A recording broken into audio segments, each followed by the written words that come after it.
Hello and welcome to a day in 15 minutes UPSC Prelims Daily Current Affairs by New IAS.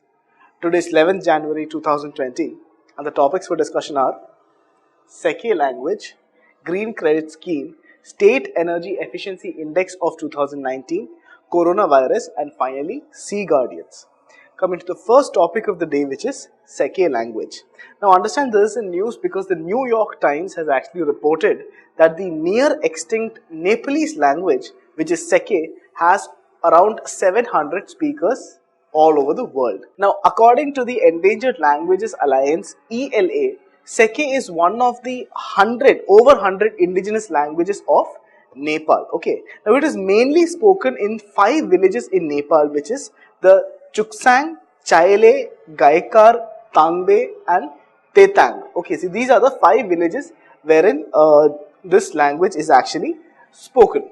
Now understand this is one of the endangered languages in the world. So now under UNESCO, the UNESCO actually has 6 separate degrees for endangerment of languages. Now these are the safe languages, the vulnerable languages, the definitely endangered languages, the severely endangered language, the critically endangered language, and finally the extinct languages. Now considering all these definitions of these separate languages, the CSE actually may be considered under the definitely endangered language. Now one thing you have to keep in mind here is that as per the Endangered Languages Project, there are roughly 201 endangered languages in India and about 70 in Nepal. And in 2019 was the International Year of Indigenous Languages and it was mandated by the United Nations. Now coming and talking about the next topic of the day, which is the Green Credit Scheme. Now the Green Credit Scheme is actually in news because the Forest Committee has approved a scheme to trade forest. Okay. Now coming and talking about this a little bit more, the Forest Advisory Committee, actually this is the apex body which is tasked with adjudicating requests by the industry to raise forest land for commercial ends. And now the Forest Advisory Committee has actually approved a scheme that could allow forest to be traded as a commodity.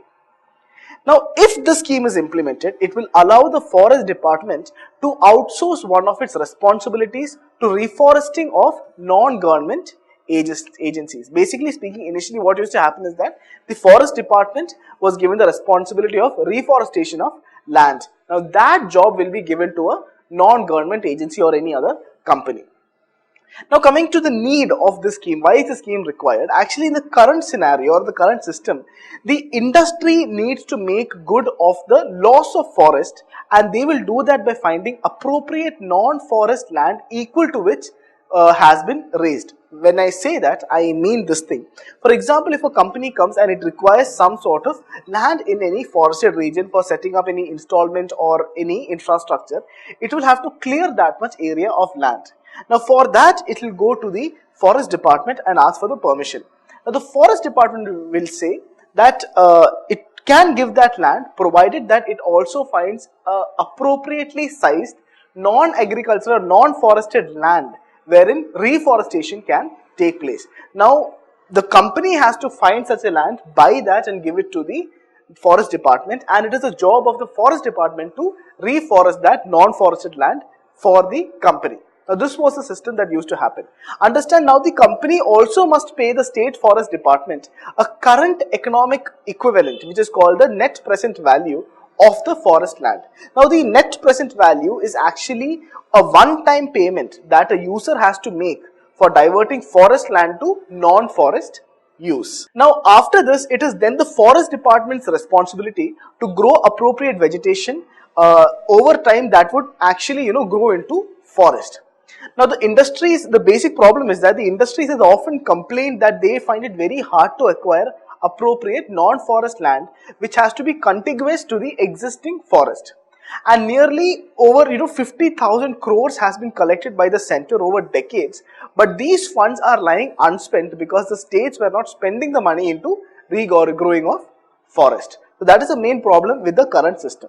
Now if this system, which is the Green Credit Scheme, okay, now this will allow the agencies such as private companies, villages, forest communities basically to identify land and begin the growing of plantations, and after 3 years they would be eligible to be considered as a compensatory forest land if they meet the criteria set up by the forest department. Now an industry needing forest land could then approach the agency and pay it for parcels of such forest land, and then it would be transferred to the forest department and will be recorded as a forest land itself. Now the participating agency will be free to trade its asset, that is a plantation and its parcels, with the project proponents who needs the forest land. So basically an advantage is given to the company here itself, okay, that they can sell this thing and also the few of the products that it's being present in that forested land. Now actually one of the biggest benefits as far as this scheme is concerned, it will encourage plantation by individuals outside the traditional forest area and will help in meeting the international commitments of India, that is sustainable development goals and also nationally determined contributions. So now coming to the next topic, which is State Energy Efficiency Index of 2019. Okay, now this is the news because the Bureau of Energy Efficiency BEE has actually launched the State Energy Efficiency Index of 2019. Now coming and talking about this index, this index is actually developed by the Bureau of Energy Efficiency BEE, and it is made in association with the Alliance for Energy Efficient Economy, that is AEEE. Now this index actually tracks the progress of energy efficiency initiatives in 36 states and union territories of India, and it's going to be basing itself on 97 significant indicators. Now the objectives behind releasing this index is to help states in contributing towards the national goal on energy security and climate action, and they'll be doing this by helping drive energy efficiency policies and program implementation at the state and the local level, tracking progress in managing the states and India's energy footprint, and finally institutionalizing data capture and monitoring of energy efficiency activities by the states. Now here basically what it is doing is that it incorporates the qualitative, quantitative and outcome based indicators to assess energy efficiency initiatives and other programs in 5 different sectors. Now those sectors are buildings, industry, municipality, transport and finally agriculture and discoms.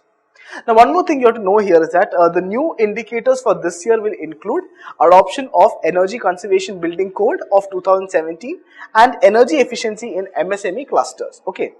Now here it categorizes the states into front runner, achiever, contender and aspirant based on their efforts and achievements towards the energy efficiency implementation. Now the states or union territories are grouped into 4 based on the aggregate total primary energy supply, and it is required to meet the state's actual energy demands. Okay, now basically from this data what we get is that Karnataka, Haryana, Himachal Pradesh and Pondicherry have led their groups, and Manipur and Jammu and Kashmir, Jharkhand and Rajasthan actually performed the worst in each of their groups. Okay, so these are the 4 states which have actually led themselves in the group, which is Karnataka, Haryana, Himachal Pradesh and Pondicherry, while the worst are the Manipur, Jammu and Kashmir, Jharkhand and Rajasthan. Now the top performing states in the State Energy Efficiency Initiative 2019, they are Haryana, Karnataka and Kerala. So Haryana, Kerala and Karnataka. Now these states are actually placed in the achiever category because there is no front runner category in any form in any state in India. Okay, so that is a major problem. It's the most second highest category which these 3 states are actually sitting in. Now coming and talking about the Bureau of Energy Efficiency. Now the Bureau of Energy Efficiency is actually an agency to the Government of India under the Ministry of Power, and it was created in March 2002 under the provisions of the nation's 2001 Energy Conservation Act. Now this agency's function is to develop programs which will increase the conservation and efficient use of energy in India. Now coming to the next topic, which is coronavirus. Now there is a news because the new virus identified is as an agent in China's disease outbreak. Okay, now talking about this virus, actually coronavirus is actually a specific family of viruses, and with some of them actually causing less severe damage. Now those will be around common cold and others causing respiratory and intestinal diseases. So some of them are harmful, some of them are less harmful. That's the main idea. Now a coronavirus has many regularly arranged protrusions on its surface, and these protrusions, it's because of that it looks like the crown of a king, and that is the reason why it is given the name coronavirus. Okay. Now, apart from human beings, coronaviruses can affect mammals including pigs, cattle, cats, dogs, camels, hedgehogs, etc. Okay, and even some birds also. Now, these coronaviruses are basically RNA viruses and have high genetic variability, meaning they can easily overcome barriers between different species.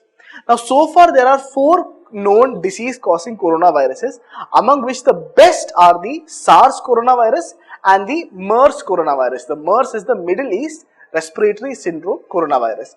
Now, both of these actually cause severe respiratory diseases. Okay.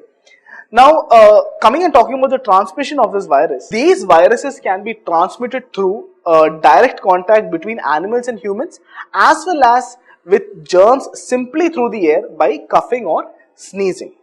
Now, coming to the last topic of the day, which is Sea Guardians. Actually, Sea Guardians is a joint naval drill between Pakistan and China, and it is the 6th in their bilateral series. The recent one which is being conducted is the 6th in their bilateral series, and it is being held in the Arabian Sea. So that is the important point that you will be noting right now. So it's very close to the Indian side. Both Pakistan and China are conducting naval drills over there. Now, another thing which you may get confused is this Sea Guardians is the naval drill between Pakistan and China, but Dharma Guardian is a joint military exercise between India and Japan.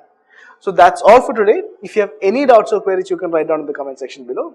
Thank you. Please like, share and subscribe to our channel for more videos.